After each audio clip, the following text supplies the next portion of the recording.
ایک چیز جو میں نے شیطان کے ہتھ کنڈوں میں سے بہت اہم ہتھ کنڈا جو ہم اکثر جس کا شکار ہو جاتے ہیں، دیکھیں، شیطان کو دشمن شاید سے وہی نہ مانتا ہو جو کہ ایمان سے خالی ہو۔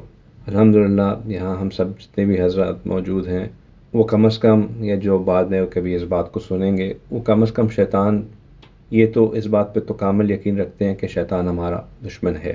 لیکن شیطان ایک ایسا بدبخت دشمن ہے کہ وہ کچھ ایسے ہتھ کنڈے چل جاتا ہے کہ انسان کو سمجھ ہی نہیں آتی، اور وہ اس کا شکار ہو چکا ہوتا ہے۔ اور اس سے بچنا کا ایک ہی طریقہ ہے کہ ہم اس کے ہتھ کنڈوں کو جانیں، پہچانیں، سمجھیں، اور پھر اپنے آپ کو اس سے بچا کے رکھیں۔ سورہ لہب کی جب ہم تفسیر پڑھتے ہیں، یا سورہ لہب جب ہم پڑھتے ہیں، سورہ لہب بہت چھوٹی سی سورہ ہے۔ مطلب اگر قرآن کی مختصر ترین چھوٹی صورتوں کا ذکر کیا جائے تو اس میں سے ایک سورہ جو ہے وہ سورہ لہب بھی ہے۔ اس سے شاید بڑی جو ہے وہ اذا جاء نصر اللہ والفتح ہے، اور اس سے بھی تھوڑی سی بڑی جو ہے وہ، یا سورہ کوثر کے بڑا تھوڑی سی اس سے بڑی ہوگی۔ کچھ نہیں ہے سورہ لہب کے اندر، کوئی خاص مطلب اس میں اتنی بڑی اس میں آیتیں نہیں ہیں۔ تبت یدا، اعوذ باللہ من الشیطان الرجیم، بسم اللہ الرحمن الرحیم، تبت یدا ابی لہب وتب ما اغنی عنہ مالہ وما کسب سیصلی نارا ذات لہب وامرأتہ حمالۃ الحطب فی جیدہا حبل من مسد۔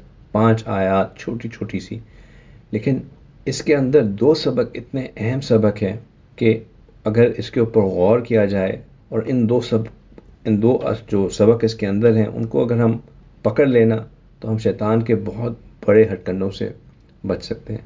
سورہ لہب جو ہے یہ نازل ہوئی کس کے بارے میں؟ یہ نازل ہوئی تھی ابو لہب کے لیے۔ اور ابو لہب آپ کو پتہ ہے کون تھا؟ ابو لہب رسول اللہ صلی اللہ علیہ وسلم کا سگا چچا تھا، آپ صلی اللہ علیہ وآلہ وسلم کا خونی رشتہ تھا۔ ابو لہب آپ صلی اللہ علیہ وسلم کا پڑوسی تھا۔ ابو لہب آپ صلی اللہ علیہ وسلم کا ہمدرد اور خیر خواہ تھا اسلام سے پہلے۔ ابو لہب مکے کے سرداروں میں سے ایک سردار تھا۔ ابو لہب مکے کے خیر خواہوں، جو ان عمراء میں شامل کیا جاتا تھا جو لوگوں کی مدد کیا کرتا تھا۔ ان ادر ورڈز، ابو لہب سوسائٹی کا ایک بہت ہی well recognised, well appreciated, well respected اور شخص تھا، جس کو لوگ یہ سمجھتے تھے کہ یہ بہت خیر خواہ انسان ہے، بہت اچھا انسان ہے، بہت ہمدرد انسان ہے، بہت اور پاورفل اور ریسورسفل انسان ہے۔ اگر کوئی مسئلہ ہو تو اس کے پاس لے کے جایا جائے، یہ مسئلے بھی حل کرا دیتا تھا۔ یہ تھا ابو لہب۔ 2 اہم باتیں اس بارے میں۔ پہلی بات کیا کہ یہ آپ صلی اللہ علیہ وسلم کے خونی رشتہ تھا، وقت کے نبی کا خونی رشتہ، یعنی کہ اگر کوئی انفلوئنشل کوئی پرسنالٹی ہو سکتی ہے رشتے کے ناطے کے لحاظ سے، تو یہ اس کے پاس وہ رشتہ ناطہ بھی تھا، سردار بھی تھا اور عزت دار بھی تھا۔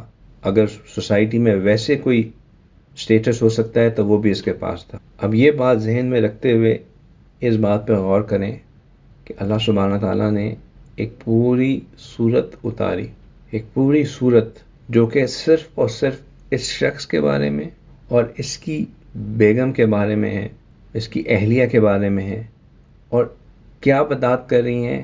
یہ بات کر رہی ہیں کہ یہ شخص جہنم کی آگ میں ہوگا اور ہمیشہ اس کے اندر سلگتا رہے۔ اس شخص کے اوپر اللہ سبحانہ تعالیٰ نے ایسی لعنت بھیجی کہ تا قیامت جتنے بھی لوگ ایمان کی حالت میں آئیں گے وہ اس شخص کے اوپر لعنت بھیجیں گے، اس شخص کے ذکر کریں گے ایک نیگیٹو سینس میں، لعنت کی سینس میں، اور اللہ سبحانہ تعالیٰ نے اس کو پہلے ہی، یہ ان لوگوں میں سے ہے جن کے بارے میں ہم 100% سرٹنٹی سے کہہ سکتے ہیں کہ یہ جہنمی ہیں، کیونکہ اللہ سبحانہ تعالیٰ نے ان کے جہنم میں جانے کا پہلے سے اعلان کر دیا۔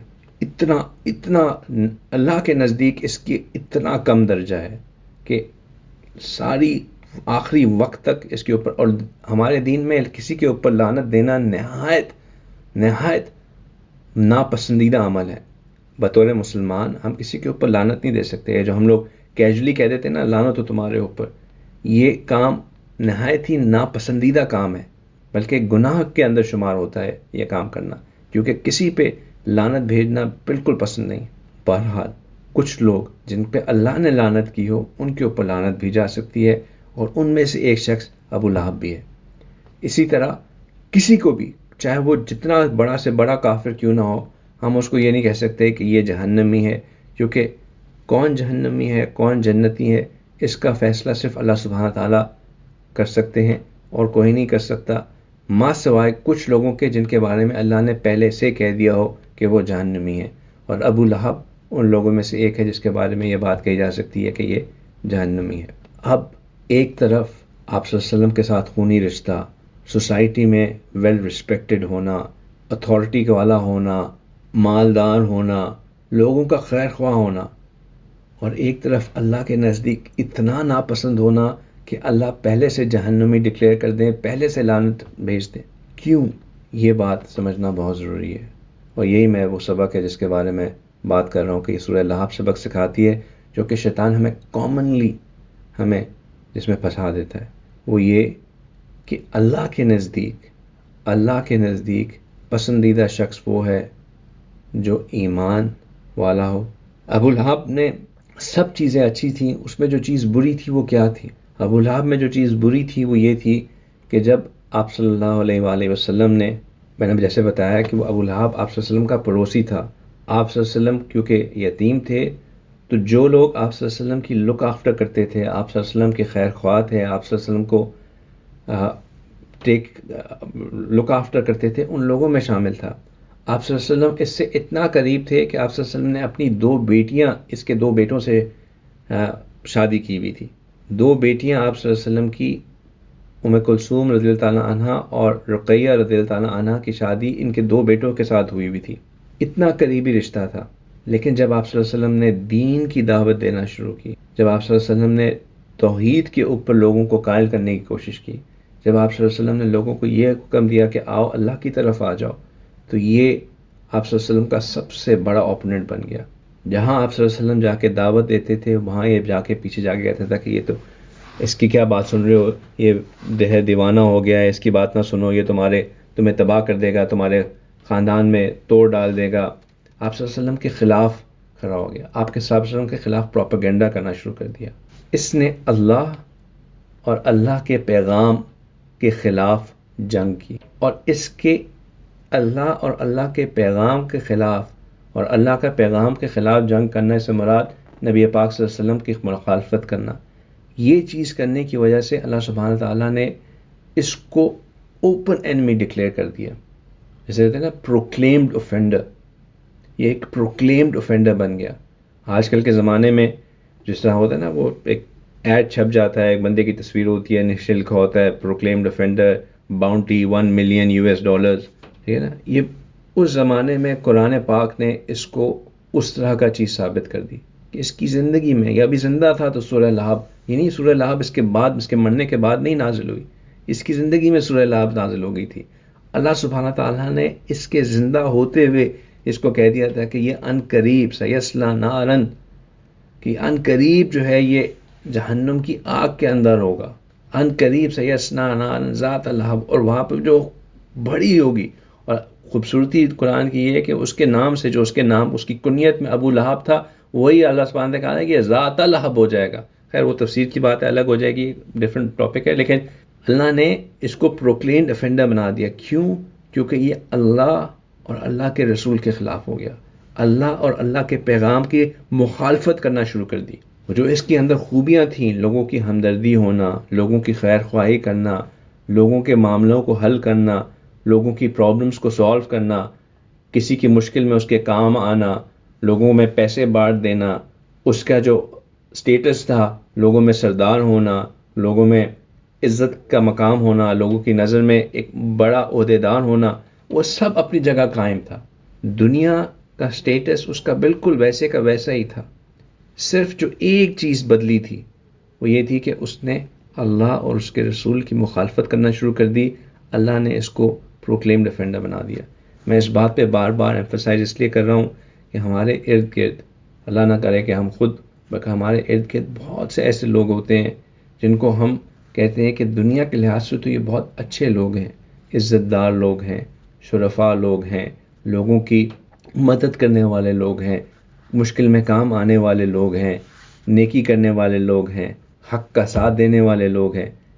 حق سے مراد دنیاوی حق کی بات ہو رہی ہے، لیکن ایک بات ذہن میں رکھیں کہ اگر وہ اللہ اور اللہ کے رسول کے پیغام کی مخالفت کرتے ہیں تو وہ اللہ کے دشمن ہیں، اور جو اللہ کا دشمن ہے وہ دشمن ہے۔ ہم نے ان سے دشمنی نہیں کرنی، ہم نے یہ دیکھنا ہے کہ کیا ہم ویسے تو نہیں ہوتے جا رہے، کیا ہم اس بات پہ خوش تو نہیں ہیں کہ ہمیں لوگ یہ سمجھتے ہیں کہ ہم بہت زیادہ لوگوں کی مدد کرنے والے ہیں، لوگ یہ ہمیں لوگوں سے جو فیڈ بیک آتی ہے اپنے بارے میں وہ یہ ہے کہ جی ہم بڑے خیر خواہ ہیں، بڑے شرفاء میں سے ہیں، لیکن حقیقت میں ہم اللہ اور اللہ کے پیغام کی مخالفت کرنے والوں میں سے۔ جو بندہ، یہ اس صورت کا لیسن نمبر 1 ہے کہ جو بندہ اللہ اور اللہ کے پیغام، اور پیغام سے مراد پیغمبر کی مخالفت کرتا ہے، اللہ کے نزدیک وہ پروکلیم ڈیفینڈر ہے، چاہے وہ پیغمبر کا خونی رشتہ دار ہی کیوں نہ ہو، چاہے وہ پیغمبر سے کتنا ہی بڑا ہمدرد کیوں نہ ہو، چاہے پیغمبر کی بیٹیاں اس کے رشتے میں کیوں نہ ہو، چاہے اس کا سوسائٹی میں سٹیٹس کیا نہ ہو، اللہ سبحانہ تعالیٰ کے نزدیک اس کی ویلیو 0 ہے۔ Lesson number 1۔ لیسن نمبر 2 جو بہت اہم ہے، وہ بات آتی ہے وامرأتہ، اور اس کی بیگم۔ اس کی بیگم جو تھی وہ خود بھی آپ صلی اللہ علیہ وسلم کے ساتھ مخالفت کرتی تھی، آگے جا کے مخالفت میں بہت بڑھ گئی تھی، آپ صلی اللہ علیہ وسلم کو فزیکلی ہارم کرنے کے لیے کوششیں کرتی تھی، آپ صلی اللہ علیہ وسلم کے لیے راستے میں کانٹے بچھاتی تھی، آپ صلی اللہ علیہ وسلم کے لیے اور بہت کام کرتی تھی، لیکن جو اس کا بگیسٹ افینس تھا نا، جو اس کا سب سے بڑا اس کا جو وجہ بنی اس کو خاص طور پر ابو لہب کے ساتھ شامل کرنے کی، وہ یہ تھی کہ یہ پروپیگنڈا مشین تھی۔ اس نے 2 کام کیے، اس نے ایک تو یہ کیا کہ اس نے ابو لہب کو انسٹیگیٹ کیا، ابو لہب کے کان بھرتی رہتی تھی کہ یہ دیکھو یہ تمہارا بھتیجا جو ہے وہ کھڑا ہو گیا ہے، اب یہ چاہتا ہے کہ سرداری اس کے پاس آ جائے، یہ ایک نیا ریلیجن، ایک نیا دین لے کے آ رہا ہے، اور یہ لوگوں کو تمہارے خلاف کرنا چاہ رہا ہے، لوگوں کو خراب کرے گا، تم لوگ کچھ کرتے کیوں نہیں ہو، تم لوگ جو ہے وہ کیوں عورتیں بن کے بیٹھ گئے ہو، میری چوڑیاں لے لو، یہ پہن کے بیٹھ جایا کرو۔ اس طرح کی باتیں کر کر کے وہ اس کو جوش دلاتی تھی کہ جائے اور رسول اللہ صلی اللہ علیہ وسلم کے خلاف کھڑا ہو۔ تو خود فور فرنٹ پہ پہلے وہ کام نہیں کرتی تھی، پہلے شروع میں اس نے جو پروپیگنڈا شروع کیا، اس نے انسٹیگیشن شروع کی، اس نے خلاف کرنے کی سپورٹ کی، جو آپ صلی اللہ علیہ وسلم کے خلاف موومنٹ چل رہی تھی اس کو سپورٹ کیا۔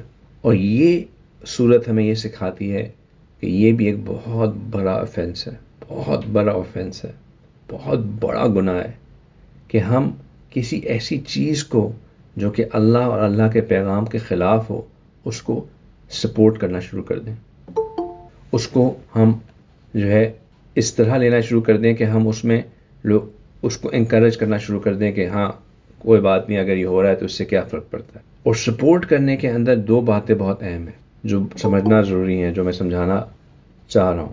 سپورٹ کرنے کے اندر 2 باتیں بہت اہم ہیں، اور وہ باتیں ذرا غور سے سمجھیے گا، اور پھر میں اس بارے میں تھوڑی سی مزید ایگزامپلز دے کے ڈیٹیلز دے کے بھی سمجھاؤں۔ سپورٹ کرنے میں ایک تو یہ ہے کہ آپ پرو ایکٹیولی سپورٹ کریں، جیسے یہ کرتی تھی۔ پرو ایکٹیولی سپورٹ سے مراد یہ کہ آپ جو رسول اللہ اور اللہ کے پیغام کے خلاف بات کر رہے ہیں، آپ اپنی پرو ایکٹیولی ان کو سپورٹ کریں، ان کو جا کے کمیونیکیٹ کریں کہ جی ہم آپ کے سپورٹر ہیں، اگر آپ ہماری کوئی مدد چاہیے تو ہم آپ کو کر سکتے ہیں، یا ان کو کسی قسم کی فائنینشیل، یا ان کو کسی قسم کی وربل، ان کو کسی قسم کی بھی سپورٹ۔ آج کل کے زمانے میں آپ ان کا ٹویٹر اکاؤنٹ ہینڈل کرنا شروع کر دیں، آپ کہیں کہ جی میں تو کچھ نہیں کرتا، میں تو صرف سوشل میڈیا میں ان کے میسج کو اسپریڈ کر رہا ہوں، ان کی کوئی ایسی بات ہو اس کو فارورڈ کر دینا، کوئی ایسی چیز ہو اس کو اپنے ری ٹویٹ کر دینا، ری پوسٹ کر دینا، لائک کر دینا، کچھ بھی، یہ سپورٹ ہے،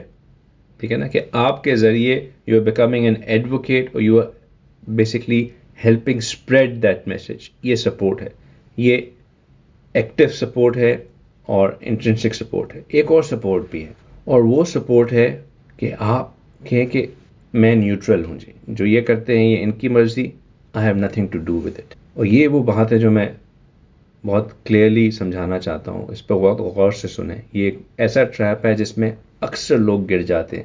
ہمارے دین میں جو بات حق ہے، جو بات شریعت کے عین اصول ہے، کچھ چیزیں ایسی ہیں جو کہ مشتبہ ہیں، جن میں کلیئرٹی نہیں ہوتی، ان کی بات نہیں ہو رہی. ان اصول اور قواعد اور عقائد کی بات ہو رہی ہے، ان پرنسپلز اور ان فنڈامنٹلز کی بات ہو رہی ہے جو کہ ہمارے دین میں کلیئر ہیں، بلیک اینڈ وائٹ، بالکل کرسٹل کلیئر ہے. ان کے اوپر اگر کوئی بندہ ان کے خلاف ہو اور ہم اس پہ یہ سٹانس لیں کہ جی اس کی مرضی، I have nothing to do with it, تو یہ بھی سپورٹ کا حصہ بنتا ہے. اصول یہ ہے کہ ہمارے دین میں جو حق ہے، جو قواعد ہیں، جو عقائد ہیں، جو پرنسپلز ہیں، جو فنڈامنٹلز ہیں، ان کے اوپر either you're with them or you're against them. There is no middle ground. کوئی بیچ کا وہ نہیں ہے، کوئی گرے ایریا نہیں ہے. ہم یہ نہیں کہہ سکتے کہ جی تین پارٹیاں ہو جائیں گی، ایک وہ ہیں جو اس کے ایکٹیو سپورٹر ہیں، ایک وہ ہیں جو اس کے اگینسٹ ہیں، اور ایک وہ ہیں جو کہ نیوٹرل پارٹی ہے.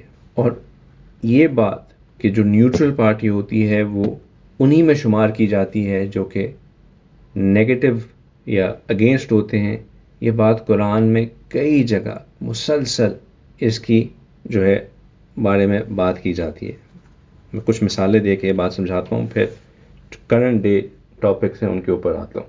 مثال کے طور پر جس قوم بنی اسرائیل کی جو قوم جس کو بندر بنایا گیا، اس قوم کو بندہ کیوں بنایا گیا تھا؟ اس قوم کو بندر اس لیے بنایا گیا تھا کہ ان کو منع کیا گیا کہ آپ نے ہفتے والے دن جو ہے وہ یہ تالاب ہے اس سے مچھلیاں نہیں پکڑنی.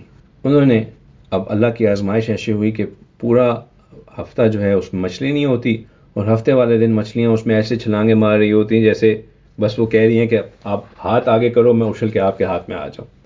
آزمائش تھی اللہ کی طرف سے. تو لوگوں نے جو ہے وہ انہوں نے ایک ورک اراؤنڈ کر لیا. انہوں نے کر لیا کہ تھوڑا سا اس تالاب سے، خود وہ فشنگ نہیں کرتے تھے لیکن اس تالاب میں سے کچھ انہوں نے تھوڑا سا پانی ایک چھوٹا 2 پاؤنڈ بنا لیا، اور اس تالاب کیونکہ مچھلیاں اتنی زیادہ ہوتی تھیں تو وہ مچھلیاں آٹومیٹکلی جو ہے وہ چھلانگ مار کے اس میں آ جاتی تھیں، اور پھر جب وہ اس کو پکڑ لیتے تھے سنڈے والے دن جا کے اس 2 پاؤنڈ سے جو ہے وہ مچھلیاں پکڑ لیتے تھے.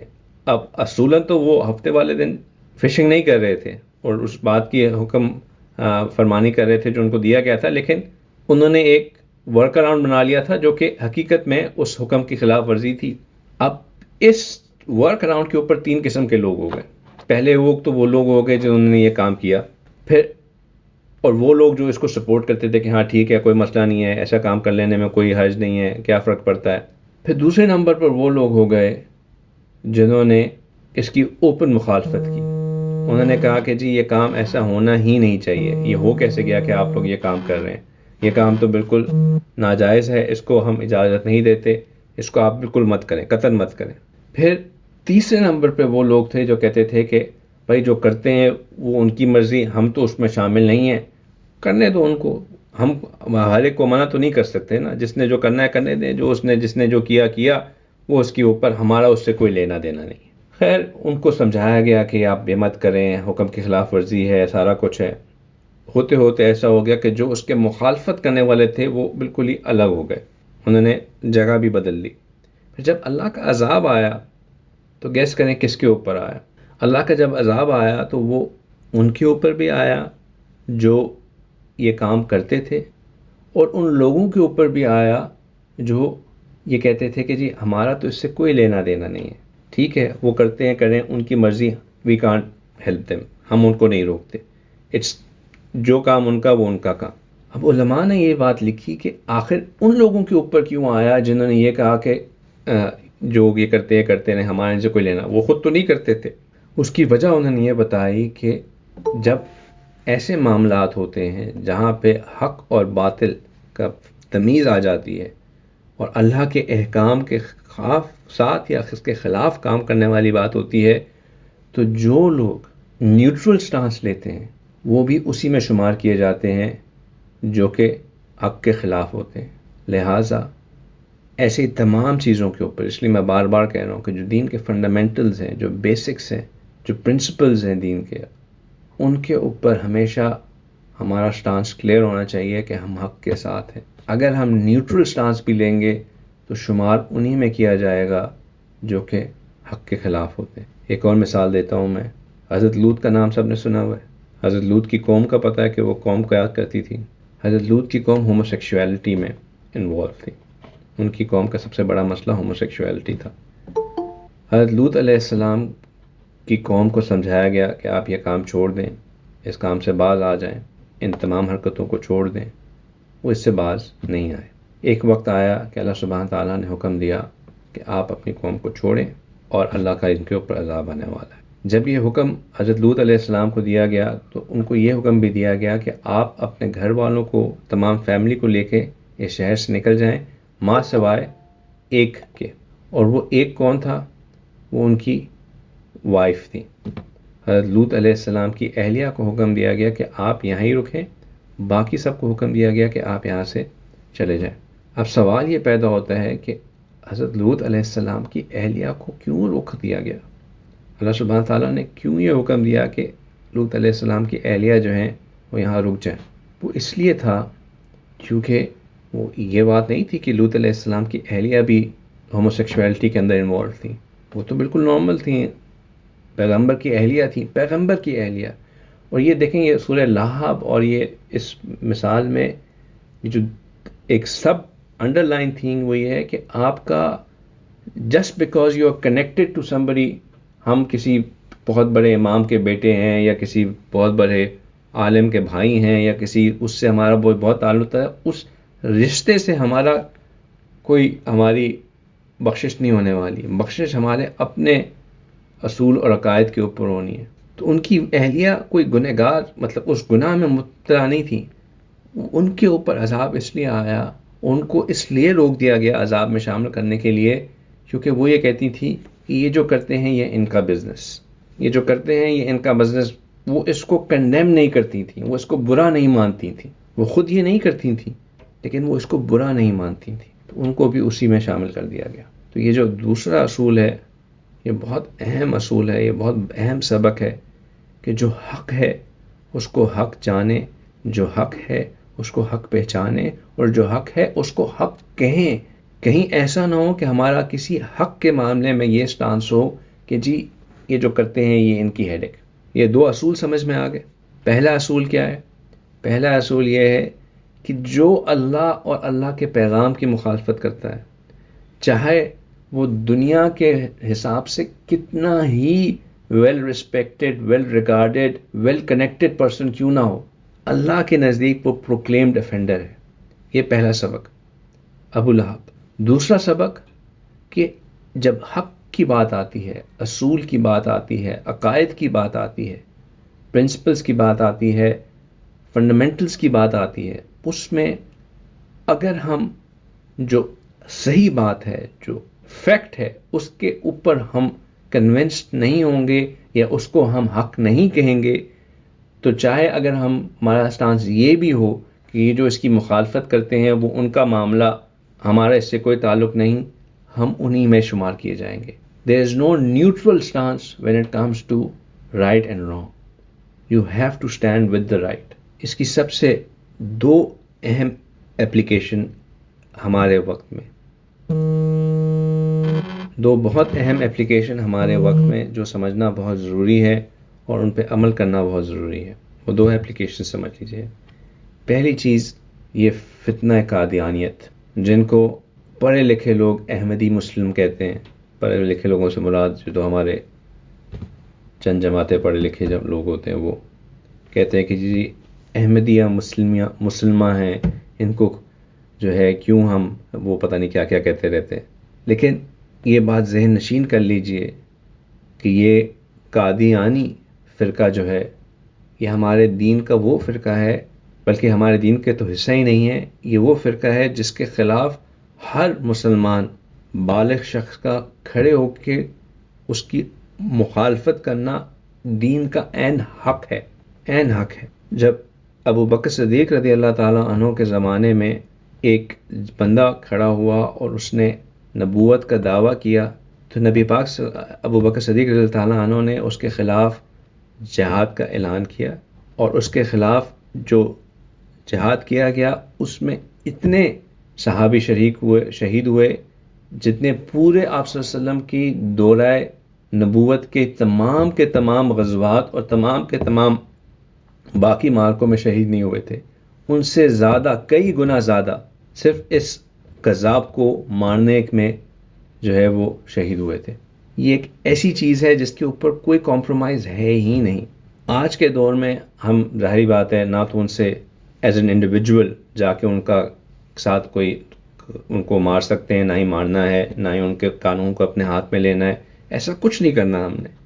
لیکن جہاں یہ بات چلے، ہم کچھ سرکمسٹانسز میں اوپنلی بھی نہیں کہہ سکتے، لیکن کم از کم اپنے دل میں ہمیں یہ 100% کلیئرٹی ہونی چاہیے کہ یہ غلط ہے، یہ کذاب ہیں، اور جو اس کی پیروی کرتا ہے وہ بالکل اسی میں شامل ہے جس طرح وہ بندہ خود ہے۔ اس میں کوئی ڈاؤٹ نہیں ہونا چاہیے۔ ابھی پچھلے دنوں جب عمران خان کی حکومت نئی آئی تھی تو ایک منسٹر کو، ایک ایڈوائزر، منسٹر بھی نہیں تھا، ایک ایڈوائزر کو سلیکٹ کیا گیا تھا کہ جی اس کو ہم، یہ بہت بڑا اکانومسٹ ہے، بہت ویل ریگارڈڈ اکانومسٹ ہے، اس کو جو ہے ہم ایڈوائزر بنا دیتے ہیں گورنمنٹ کے اندر۔ تو اس پہ بہت سے لوگوں نے جو ہے وہ اعتراض کیا کہ اس کو نہیں بنانا۔ اس کے رسپانس میں بہت سے لوگوں نے جو ہے پھر پوزیشنز لینا شروع کی۔ کچھ نے کہا کہ ہاں جی جو اس کی خالفت کر رہے ہیں وہ بالکل ٹھیک ہے، اور کچھ نے کہا کہ اس سے کیا فرق پڑتا ہے، یہ والی پوزیشن ہے نا، اس سے کیا فرق پڑتا ہے، اس کی مخالفت کیوں کی جا رہی ہے، اس کا دین الگ ہے، اس کی دنیا الگ ہے۔ یہ والی پوزیشن وہ والی پوزیشن ہے جو کہ میں نیوٹرل پوزیشن کی بات کر رہا ہوں۔ میں آپ کو بہت کھول کے، بغیر اپنے الفاظوں کو، میں اتنی کھل کے آن لائن باتیں نہیں کرتا، لیکن کیونکہ یہ مسئلہ ایسا ہے جو کہ بات سمجھنا بہت ضروری ہے۔ اس کا، یہ ان ہتھ کنڈوں میں سے ہے جو کہ شیطان ہمیں اس طرح پھنسا لیتا ہے جو کہ ہمیں سمجھ میں بھی نہیں آتی۔ تو ان چیزوں کے اوپر نیوٹرل سٹانس نہیں لینا۔ اسی طرح جو دوسرا بہت بڑا مسئلہ ہمارے، اچھا اس بات کو میں ختم کر لوں، اس کے لیے سب سے جو اہم ضروری بات ہے وہ یہ ہے کہ اس قادیانیت کے جو فتنہ ہے اس کو سمجھیں، اپنے آپ کو ایجوکیٹ کریں اس کے بارے میں کہ یہ فتنہ ہے کیا، ان کا کلیم ہے کیا، یہ کیا بات کہتے ہیں، یہ کیوں غلط ہیں، یہ کس طرح غلط ہیں۔ جتنا اس کے بارے میں ہمیں علم زیادہ ہوگا، جتنا ہمیں اس کے بارے میں سمجھ زیادہ ہوگی، اتنا ہم اس فتنے سے اپنے آپ کو بچا کے رکھیں گے۔ ورنہ یہ چیز کیونکہ آج کل پھیلتی جا رہی ہے، اس لیے اپنے آپ کو اس سے بچانا ضروری ہے کہ کہیں ایسا نہ ہو کہ ہم ایسی بات کہہ ڈالیں کہ جی کوئی بات نہیں، یہ جو کرتے ہیں ان کو کرنے دیں، ٹو دیم دیر اون۔ یہ بات، جیسے میں نے آپ کو پچھلی مثالیں، قرآن کی مثالیں دے کے سمجھائی، یہ بات اللہ کے ہاں قابل قبول نہیں ہے۔ جو بات حق کے خلاف ہے وہ حق کے خلاف ہے، اس میں ٹو دیم ٹو دیر اون نہیں ہو سکتا، ٹھیک ہے۔ دوسری چیز، ہوموسیکشویلٹی آج کل کے زمانے کی ایک ایسی بڑا فتنہ بنتا چلا جا رہا ہے۔ پرائیڈ موومنٹس، جتنے بھی کارپوریٹس ہیں وہ سب جینڈر نیوٹرلٹی اور پتہ نہیں کیا کیا، یہ سب چیزیں ایسی ہیں جس کے اوپر اللہ سبحانہ تعالیٰ نے بہت سختی سے ملونت کی ہے۔ ان کو صرف یہ کہنا بھی کہ جی جو کرتے ہیں ان کی اپنی مرضی، یہ بھی ایمان کو ضائع کرنے والی بات ہے۔ یہ ان چیزوں میں سے ہے جن کو ہم نے ماننا ہی غلط ہے۔ ان کو چاہے ہم دل میں غلط مانیں، چاہے اگر بول سکتے ہیں تو اوپنلی غلط مانیں، ان کو غلط ہی ماننا ہے، اس کے بارے میں نیوٹرل نہیں ہو سکتے۔ یہ کچھ 2-3 اہم باتیں تھیں جو میں شیطان کے ہتھ کنڈوں کے حساب سے، اس سے پہلے کہ ہم شیطان کے بارے میں بات کرنا شروع کریں کہ شیطان ہمارا دشمن ہے کیسے، بات کرنا چاہتا تھا کہ کچھ ایسے لائٹ پوائنٹس ہیں جو کہ دیکھنے میں تو بہت لائٹ ہیں لیکن حقیقت میں بالکل لیتھل ٹریپس ہیں۔ اس میں ہم اکثر گر جاتے ہیں۔